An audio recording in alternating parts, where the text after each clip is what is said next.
Welcome to the Blessed Podcast. I'm your host, Dr. Raquel Tolson, and this podcast is to help you experience being blessed that transcends a mere hashtag. And you guys know I'm a firm believer that being blessed is a mindset. You have to make a daily decision to be blessed. Now, I'm here broadcasting on WYTV7 Christian Broadcasting Network, a nonprofit radio broadcast with a mission to empower, encourage, and educate.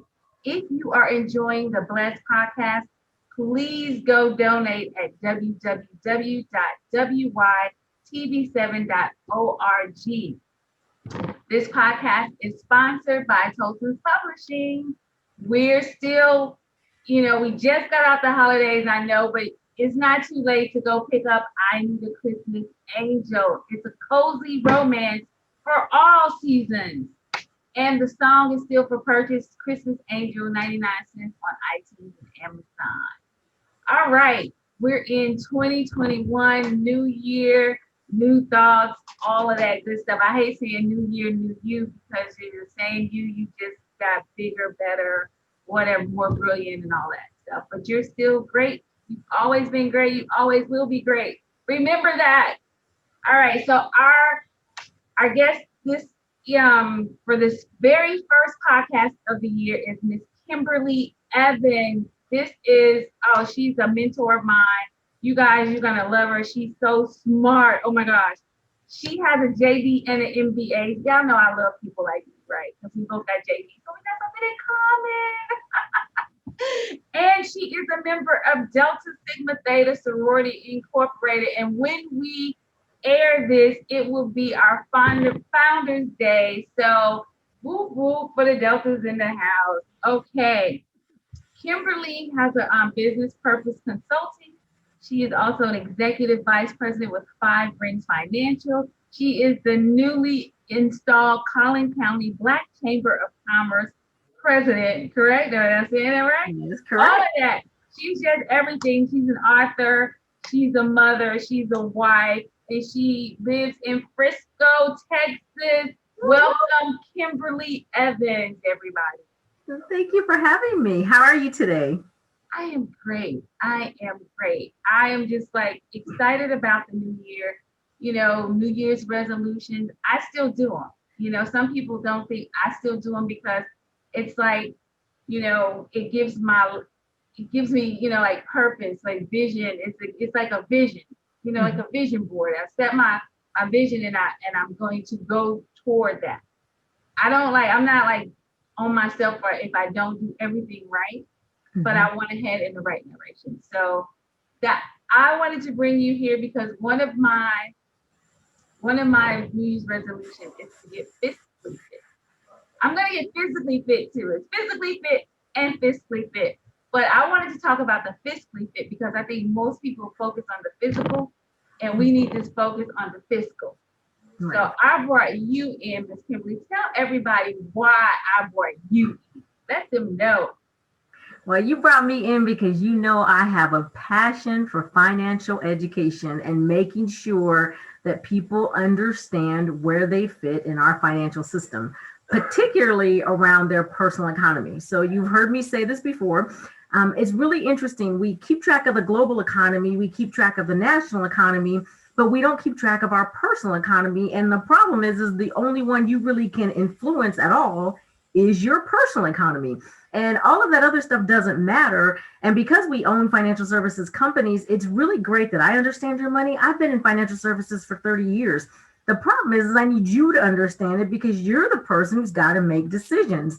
And what's happening is people just don't have enough information. So what we spend all of our time doing is, listen, this is all the information that's available. We're going to help you navigate through it. We're going to give you your own financial services team that does not cost you any money because we don't charge a fee, which people often say, well, how do you get paid? Obviously, we still get paid, but that's another conversation for another day. But here's what's really critically important. This year, I am really focused on money, methods, and mindset, and really helping people develop personal economy performance plans, as opposed to, oh, I have a budget here, or I have these things there. It is so important because finances is one of the things that literally controls people's lives. but they see it a little differently. So it's a tool to help you accomplish whatever your goals are. It is not how you define your life, your well-being, or even the quality of life you're living. So that is why you invited me here today, because That's you know why. that's what I love to do. Yeah, all right. I just hope you, if you are listening, please get out a paper and a pen because you're gonna get some nuggets today, and then we're gonna invite you so you can get some more nuggets. Hey, I'm telling you, y'all want to get on this because we can be out there fighting for a whole lot of stuff, but until we got some finances to back us our fight, I'm just saying that. But I'm gonna get into that Black History Month. That's why I'm Yes. trying to get y'all fiscally fit so we can get ready, okay? But so you know what? I write an article in this magazine called Living Day by Day. And one of the articles I wrote for 2021 was to get fiscally fit. And I gave 3 tips. And you already kind of busted one of my tips, so I'm gonna still talk about it. And you go tell me how we can fix it. But one of the tips is to budget your money. And you talked about it's not enough to budget. So let's talk about that because I know for a fact that most people do not know where their money goes. I know for a fact. They're like, I had this money and now it's gone. And then I always used to tell my son, use your debit card so we can see where your money goes when he was in college. Food, food, food, food, food, food. Wings, wings, pizza, and beer. It's Yeah. like, dude, you're eating your money. Okay, let's it's okay to go out and do that and enjoy, but you can't eat up your money like that. Right. So Right. what do you suggest? Okay, so I talked about budgeting your money, but you talk about your plan to do that. Yeah. So one of the things I will say is what you pointed out with your son is so typical of all of us, right? The number one way we misappropriate money in our budgets is by eating out. And people want to believe, well, it's cheaper to eat out or it's just me. It still is not. It is still better to cook at home. And it's okay to eat out occasionally. But when you look at the sum of your budget every single month and see how much you're spending, ask yourself, what else could you have done with that money, even if you'd just skipped half of it? Not even all of it, because one of the things we know is we're not very good at having to live in strict rules, right? Which is why people don't like budgeting. It sounds like it's too much work. It sounds hard. It sounds difficult. And the reality of it, it is not. And so what we're going to do is we're just going to change the conversation. Let's not talk about budgeting. Let's talk about your personal economy performance plan. And one of the things that your personal economy means is that it's your household management. How are you managing your household and how does money play a part in that? Generally, there's several things that are going on in that. And usually there's 6 factors that we want to talk about in your personal economy. They generally all manifest themselves in your money because that's where we can see it. It's tangible. And our vision of what being wealthy is and what our money looks like in our households is a little different. And so this is what I want to suggest to everybody is think about your personal economy as 6 things. Okay, so it's spiritual, physical, mental, relational, emotional, and then financial. We're going to start from the inside and work our way out. And if you can get those other things in alignment, what's going to happen is all of those things then will manifest themselves in your finances. And so people need to think about money as how am I managing my household? What does my quality of life look like? Like if you ask people, for example, I want to have this much money. And I say, okay, for what? And they go, well, I don't know. I'm like, okay, well, I mean, I don't mind helping you reach your goals, but why is it that you think people get stuck on money as a number? And your wealth is not a number. Your wealth is the quality of life you live and how money is going to allow you to do that.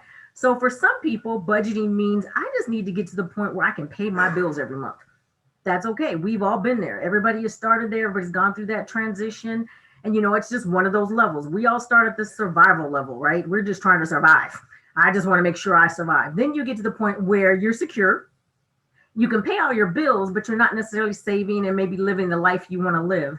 Then you make that next step to success, and then you make the next step to significance. The very first fundamental part of that is what does your money look like? How are you managing your household? And how do you get there? And that's where budgeting comes in. So let's take the word budgeting out. Let's talk about your personal economy performance plan. And what does that look like? How do we put it in play? And we have some very basic tools to teach people how to do that. But it is so critical because it's how you reach the goals that you have for you and your family. Okay. I love it. I love it. I love that because it sounds so. I try to tell people we're all businesses. It's like you have a name, you are a business, and to kind of think of it like that, because a lot of people think, especially now, we all, the whole entrepreneurship and people are glorifying that. But I tell people, even when you work a job, you're still your own business. You might be an employee somewhere. That's just how money comes in, but you're still your business, your household, your family. That's your business, and we should govern it as such. So because we put more pride, we take time, we make sure we do the money right. If we had a business, we need to do the same thing with our household. I love that whole concept. Oh, I love it. See, I told y'all get y'all pens out. You didn't write that stuff down. You messed up. Yes, let's get those dimensions because those are critical. Yes. Okay, so part 2 of that, of my to get tips to get fiscally fit, is to save money. Everything is like budget money, save money. So save money, and people are like, well, like I think you even alluded to the whole survival. Well, there is money there. We have money to save. We might not need to, like we talked about, eat out as much. Maybe once a week is what we do. And the coffee. I'm a Starbucks fan. I love coffee, but I had to say, you know what? You need to stay at home. You don't have to keep that gold card status. You don't need to spend all that money to keep your gold card status. Nope. Use your Keurig and get you some creamer that you like, and you got your coffee at the house. And I had to save money that way. Oh, the lottery ticket. I want to be, I want to have that money. So like, you can't win if you're not in it. But then I looked and I was like, I spent how much on lottery tickets? Because I was like keeping like all my lottery tickets because I wanted to see something. I was trying to show myself. And at the end of the year, I had this big old full envelope. And I just started using like how much I spent. Like, and I was just like, oh, I spent that much on buying lottery tickets? How horrible is that? So, I mean, and this is called blessed, but everybody know I'm not that religious person that I'm like, that's the devil and all that stuff. That's not me. Because I believe we can do everything we want to do. So I buy the lottery tickets, but I realized I spent too much on them. And so I had to like cut that down so I can save. And refinancing mortgages right now. People are saving a lot of money by refinancing mortgages. So where else would you tell people to look for if they are out, if they're listening to us and they're like, well, I don't have no money, Doc. Where else would you tell them to look for money to save? So there's a couple things I would say to people first is that you've got to really embrace the concept of paying yourself first, even if it's a small amount of money. I think people get caught up in the amount of money they need to save. And so they feel like, well, if I can't save $100, it doesn't matter. I have a client that I started with in 2006, and I started her with saving a quarter, literally a quarter. Now she saves well over $1,000 per month, has a savings account out of this world. And here's what people need to understand about savings is it's not the amount of money you save, it's the habit of saving money.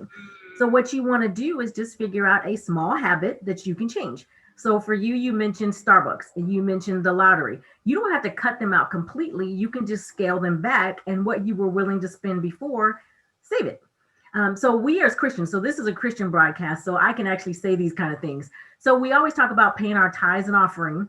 We always talk about paying God first, and depending on which church you go to, it's a topic that's discussed quite a bit. Well, the same is true for you. It's God, because God created you and he wants you to be successful, and then everything else.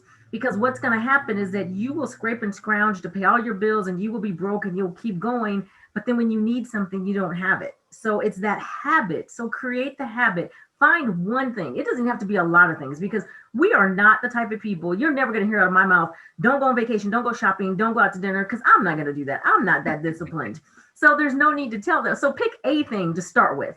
right? One less cup of coffee, one less meal. And instead of spending that money elsewhere, start saving it. What happens when you start seeing your money saved and you start seeing it accumulate, you want to save more. And then you just naturally just start doing that. So that would be the first thing. The second thing I would tell people to do is really the exercise you did. Keep a spending log. Track what you spend. Spend the next month, the month of January. I'll even give you a couple of weeks. Spend till the end of January, write down everything you spend, and then at the end of the month, go back and calculate out where you spent that money. People will be surprised at where you are nickel and diming yourself to death because you don't want to go home and get something to drink, or you don't want to go home and cook. So you stop here, you grab this, or you go by Quick Trip or Racetrack here, or whatever that looks like. So do that and see where you're spending your money, and then make a decision as to, okay, I'm going to cut this one thing out right now. And then you'll just start accumulating that. And then the other thing I really want to say about savings is stop getting caught up into the grace periods for your bills. Your bills are due on or before the due date. The systems that are tracking when you pay your bills know whether you paid them on the first or not, and they monitor that stuff. And when you really want to get a break or get something cut back, or if you pass a due date, all of that interest and all that stuff is just money you are giving away that you could be paying and saving for yourself. So those would be some of the basic things I would say about savings, but really, really the mindset behind that is really understanding that it's not how much you save, it's the habit of saving, and just do one thing at a time, a little bit at a time, and you will master this. It'll get there just like you did. You were like, wait a minute. You will find that revelation for yourself and be able to decide, this is what Raquel can do, this is what Kimberly's going to do, and other people might be like, I ain't doing that. It's okay. Just figure out what you're going to do. Yes, I love it. I love it. It's a habit. Create a habit. Yes, even if it's $1, start where you can start. Right? Don't knock yourself from starting low. That's where you can start. That's where you at. Right. Right. And you deserve it. You deserve it. You deserve to take care of you. You can't be good for anybody else unless you take care of you. Yes, gotta put my oxygen mask on first. There you go. So my third tip is to protect money. This one is like the most important one, because I think the other ones, people have heard budget, save, people heard every here they go, but protect, they're like, well, what does that mean? But protection of your money is important. So Kimberly Evans, please share how people can protect their money. So in our economy, there are accounts that you can set up that will prevent you from losing the money you saved. Now, here's what's interesting about this concept is wealthy people have been using it and known it forever. Somehow or another, the rest of us never got this information. So, we are on this mission to get this information out. So here's what happens. We all are very, very good savers. So say you get a massive savings plan. You got money in your 401k, you have an IRA, you may even have some savings accounts. Everything's going amazing for you until something happens. Well, what ends up happening then is you drain all of those resources to be able to get past whatever happened. Generally, it's somebody gets sick, right? And people say to me all the time, well, Kimberly, I'm not planning to get sick. Well, I don't know who is planning to get sick. No, or, right, I'm not planning to have a car accident. Wait, is there a way, something I know that you can plan these type of things? But we do that. So we assume that nothing's ever going to happen. And then when it does, what ends up happening is we end up draining every bit of everything we saved in order to be able to get through that period of time, whether it's paying our mortgage, taking care of the kids, buying food, etc. But there are accounts in this country that you can set up where your money is going to be accumulating, but it is never, ever going to be lost in the market, and it will be able to protect you should you need something. And these accounts they're called indexed accounts. People have been using them. Like I said, the wealthy use them for several reasons. They use it to save money, they use it to protect their money, and they use it to pass on generational wealth. It is the greatest way to transfer wealth in this country and do it tax-free on top of that. Here's what I tell people all the time. People go, well, I have never heard about that. I'm like, I know that. That's why I'm telling you about it. The other thing about it is that we're not saying it's the end all to be all. What we're saying is everybody should have at least an account in your financial portfolio that that money is going to be there no matter what, and that is going to be protected. The other thing that we need to really talk to people about is life insurance, not just traditional life insurance, but living benefits life insurance. And I just learned about this concept a few years ago and had much attitude because I didn't know about it already. Actually, I just learned about it last year and I was mad. Yes, I was the same. I was so angry. not just with myself, but I was angry with all the people that talked about insurance to me and never told me about this. I was angry. Yep. And I was the same way, because here's the reality, right? Is that most of us think of life insurance in the same way we think of homeowners insurance, or the same way we think of car insurance. So we think of it as an expense. Life insurance is part of your financial portfolio. It is literally what protects you and allows you to create generational wealth that may have not been there the generation before. So, for example, you and I are sisters. I pass away, I leave you $100,000. You didn't have $100,000 before. I may have paid $50 a month for that $100,000. Now you have $100,000. Each generation can do that. Each person can do that. You can transfer wealth and or create wealth that was never there before. But with living benefits life insurance, you can use that money while you are still alive. So if something happens to you, you're protecting it. So I don't think people are hearing what we're saying. It's like, not only should you be saving it and accumulating, you need to make sure you understand how to protect it and then pass it on. And it's literally a secret wealthy people have been using forever. We, on the other hand, especially in the Christian community and sometimes even in our African American community, we're like, well, I ain't ever heard about that. Nobody else has done it before, so I'm not going to do it. That's why we stay continually broke. And you've heard me say this a lot, and people laugh at me, but I mean this with all the heart. I love my people. I love people in general. I love people to be able to progress and move forward. But here's the reality for all of us. Unless we do something different, we're going to continue to live generation after generation the same way we have. 100 years ago, we had 1/4 of 1% of the nation's wealth. Today, we still have about 1/4 of 1% of the nation's wealth. However, we've learned how to make money.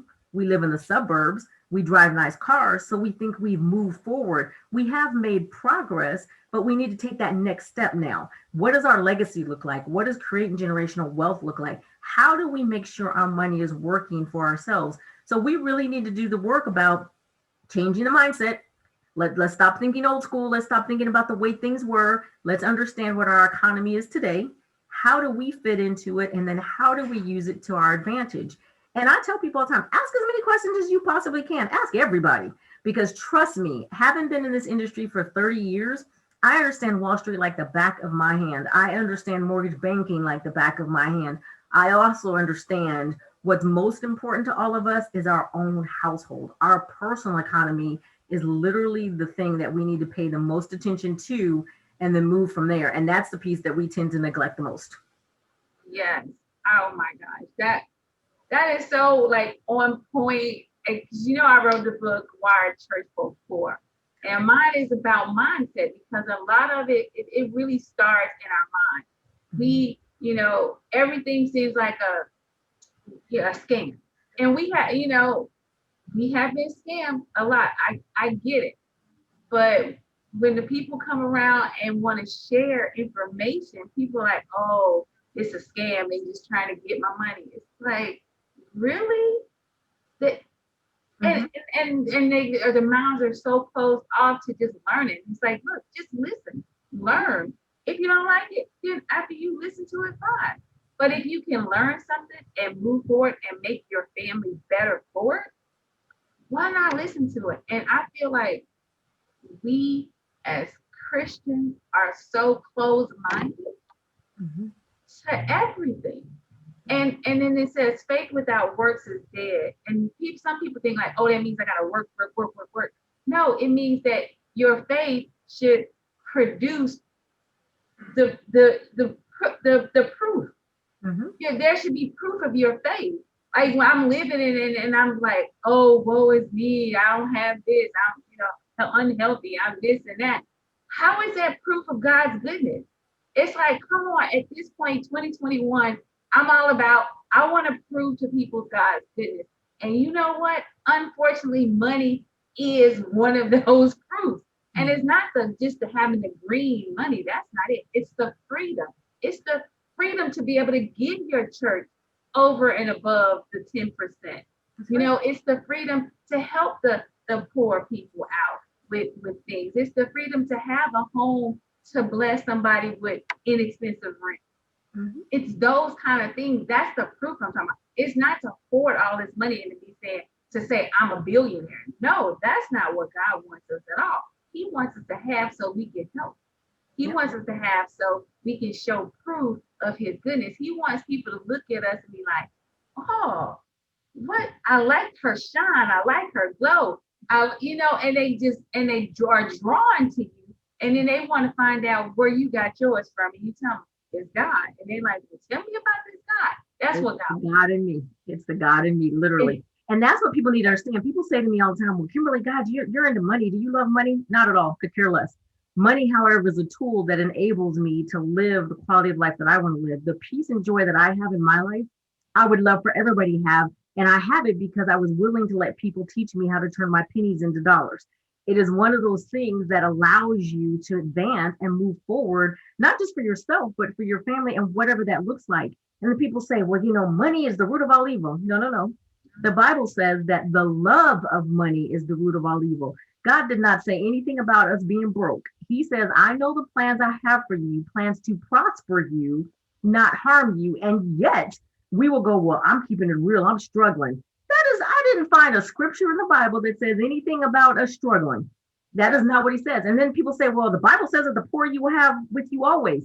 He didn't say you had to be the poor. He said we would have poor people all the time, meaning that we need to help them become not poor because there will be poor people behind them. He did not say anything about you sitting in your house looking at the ceiling going, well, God's going to bless, but I'm not going to do anything. And so I love getting people to just open your mind to understand the power you really have to control whatever quality of life you want to have and allow God to bless that in you and then allow you to bless other people. It gives you the opportunity to bless other people. And if I could get even 1 to 2, 5, 10, whatever people to live in this joyful expectation, which is how I live, I'm already assuming God is going to bless. I'm already assuming whatever he brings me to, just like this new opportunity to serve as the president of the Collin County Black Chamber of Commerce. That was nowhere on my radar. I was off doing something else. And God said, excuse me, ma'am, I need you to do this. And I'm like, no, no, sir, I didn't know. But through being obedient to God's gifts and blessings and the people that are in your life that want to help, you can do that. And that's all we're saying. This is our piece. This is our way to help. We need everybody to do their piece. But this is just so simple if you're just willing to listen and learn and reach the goals that you want, whatever that looks like. Yes, yes. Kimberly, we are out of time. Tell the people how they can find you so they can learn more from you. And then for like your money 101s, you are the person, you are the girl. This is going to air on the 13th of January. So when is your next money 101? And how can they register and find you? Okay, so our company's name is Purpose Consulting, LLC. You can find Purpose Consulting on Facebook, Instagram, LinkedIn, everywhere. And you can reach me directly. You can email us at info@purposeconsulting.com, and it will get to me and my team, and we'll make sure to get you service. We have a Money 101 live every Monday evening. Now, you're going to have to adjust this time, Raquel, but every Monday evening at 6:30 Central, because I'm in Dallas, Texas. And we actually share some of the concepts we were talking about today. So we would love to see all of you. All of those events are on our website, so you can actually register for them. You can go to the Facebook page, they'll be there. We would love to see you and see if we can be of any service. It's free, doesn't cost you anything. We're not going to charge you anything. And I know people can be, well, if it's free, it must not be any good. I am good. Let me just say that. So I'm trying to help because it just makes such a big difference. And that is my gift. Yes, I love it. And I am doing the same thing. I met Kimberly and Erica, and they sold me because I was looking for what I could do to help the people that that read my books and everything. I wanted to be able to help. And this is how I have found help because we have got to learn about how money works. Mm-hmm. We have to learn it so we can institute some practices and get fiscally fit in 2021. Thank you for being here, Kimberly. I appreciate it. Thank you so for much. having me. And I will look for this on Founders Day because we get to celebrate money and Founders Day simultaneously. Yes, Delta Sigma Theta Founders Day is on today. If you're listening to it on the day we broadcast it, is on Wednesday, the 13th, January 13th. So for everybody out there listening, thank you so much for listening to the Blessed Podcast or watching on the YouTube page or on Facebook. Thank you so much. Thank you so much. And please go to www.wytv7.org to donate and join us in the Facebook group of Tribe Public. Until next week, be blessed.